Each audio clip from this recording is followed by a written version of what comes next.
What's up, guys? It's Ben in Parts, back at you with episode 17 of this Cryptid cast series where I break down cryptids, their sightings, their possibilities, and if they could be real or not. And today I've got an absolute treat for you. I've got a creature described in folklore, described in literature, described in old sea tales, and also said to have a real physical existence. It's a creature that's said to be both deadly, but also at the same time benevolent, and to just be a creature that goes about and does its business. It's not an evil spirit, it's not malicious, it's not inherently evil, it's actually quite cute in an absolutely gigantic sense. And today we have the Zaratan, a huge ocean-dwelling cryptid that causes problems for people, but doesn't necessarily mean to. So what is the Zaratan? Well, the Zaratan is a huge sea turtle described in folklore and literature. And you might be asking, well, how is a sea turtle dangerous? I mean, if it bites your foot, sure. This sea turtle does more than bite your foot. Its shell looks like a huge rocky mound several hundred feet in diameter. That could be because crustaceans gather on it, it could be because, limpets from the ocean and other things gather on it, and it eventually, either through looking that way naturally or having things build up on it, looks like an island. The turtle surfaces to the surface to look for food, and it looks like an island. And then sailors see a small tropical island. It looks like an attractive place to be. It looks like a place where you can get food, you can get nourishment, you can get shelter. And what do? They drop anchor near this island and they land on it. They maybe try and find some creatures on there, try and shoot some birds, try and get some fresh water. And the Zaratan doesn't hurt them per se. It doesn't want to hurt them. It doesn't want to do anything bad to them. It's just sitting there getting food. And how it opens its food is due to its huge size. It opens its mouth very wide and it lets out a very sweet swelling aroma.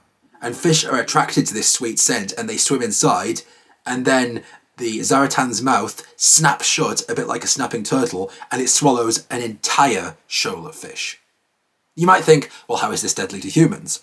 The problem with the Zaratan is that once it has swallowed all these fish, it doesn't necessarily know that there's a bunch of people on it. It might know there's something on it. It might feel scrabbling around. It might feel an anchor brush against it.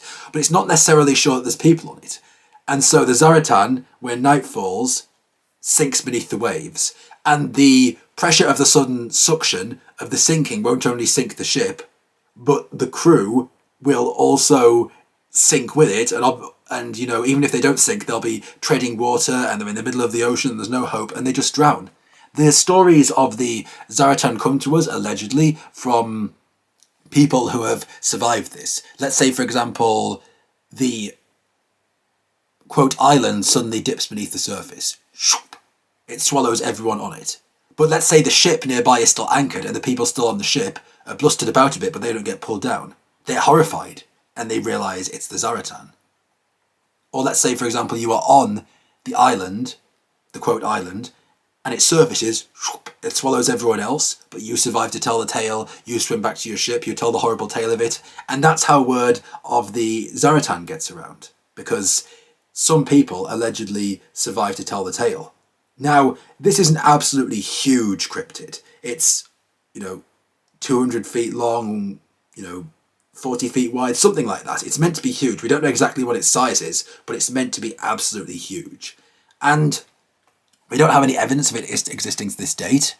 However, that's not necessarily a deal breaker because, as we know, 80-90% of the ocean is unexplored. The coelacanth was thought to be extinct for 65 million years, and then in 1938 someone hooked it off the coast of Africa, and now it's widely known. So could the Zaratan exist? Yes, it could. I'm sure we've all heard tales of the bloop, a huge underwater sonar reading that was something like 200 feet long that was spotted and never seen again.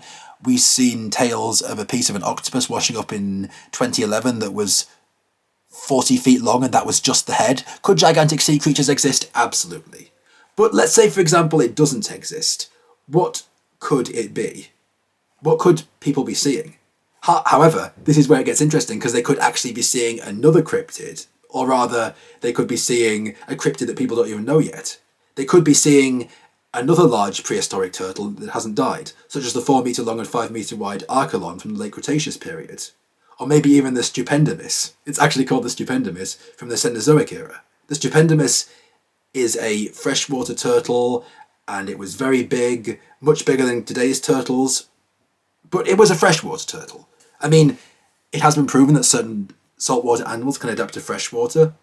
So that could be possible. The problem is that none of these big prehistoric beasts even come close to the size of the island-like Zaratan, and many people argue that that must be proof it doesn't exist. But like I said, we must remember that 80-90% of the ocean is unexplored, only 5% of it has been mapped, and the Zaratan could easily be lurking down there. If the bloop, a massive reeding, can be caught and then disappear, if huge pieces of octopus that are 40 feet long and are just the head are washing up on beaches in Asia, what else is down there? I absolutely believe the Zaratan could be a thing. However, I also believe another likely explanation is a ship goes out to sea in the 17th or 18th century, a storm blows up, the ship gets wrecked and sink, nobody comes back. People start thinking it must be the Zaratan. Some people land on an island, the island has maybe a volcano on it, the island erupts and sinks, and the horrified sailors who are still on the ship say it must have been a huge beast, and they say it's the Zaratan. It could be a combination of sailors telling this around the campfire or when they're drinking on the ship, it's spreading on land, people spreading word. It could simply be a folktale. However, regardless of what it is, a folktale or not, the Zaratan is an absolutely fascinating creature. Please leave me a comment what you would like me to do next. I look at all your suggestions and I try and do as many as I think appropriate. Please hit the bell button. Please subscribe to my channel. It helps me out a ton in the algorithm, and I look forward to seeing you on episode 18.